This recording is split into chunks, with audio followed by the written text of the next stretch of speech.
মূলত বৃহস্পতিবার বিকাল 4টার দিকে যখন আমাদের এই তিনটা ভবনে সন্ত্রাসীরা বিএনপি জামাত শিবিরের পরিকল্পিতভাবে আক্রমণ করে এবং অগ্নিসংযোগ করে, মূলত আমাদের এখানে তিনটা ডেটা সেন্টার আছে। যে তিনটা ডেটা সেন্টারে আমাদের প্রায় 15 থেকে 20টা আমাদের এখানে আইআইজি, আইজিডব্লিউ, আইসিএক্স তাদের কিন্তু এখানে সিস্টেম এবং ডেটা এখানে তারা স্টোর করে রাখে।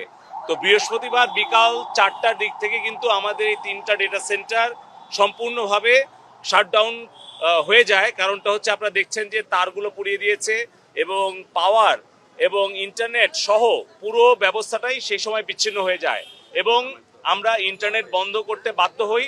এবং এখন পর্যন্ত আমাদের এই তিনটা ডেটা সেন্টার তারা মেরামত কাজ শেষ করে এখনো পর্যন্ত সম্পূর্ণ অপারেশনাল হতে পারেনি।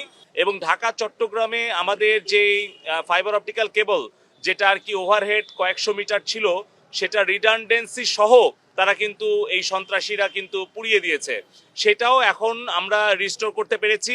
ফলে আমাদের ঢাকা চট্টগ্রামের সংযোগটাও পুনঃস্থাপন করা গেছে। যারা ইন্টারনেট সার্ভিস প্রোভাইডার, যারা কিন্তু আমাদের আইআইজি এবং ডেটা সেন্টারের যারা ওনার, তারা কিন্তু এখনো ভয়ে আছে, আতঙ্কে আছে। তারা কিন্তু এখনো সেই আতঙ্কটা কাটেনি তাদের মনের মধ্য থেকে।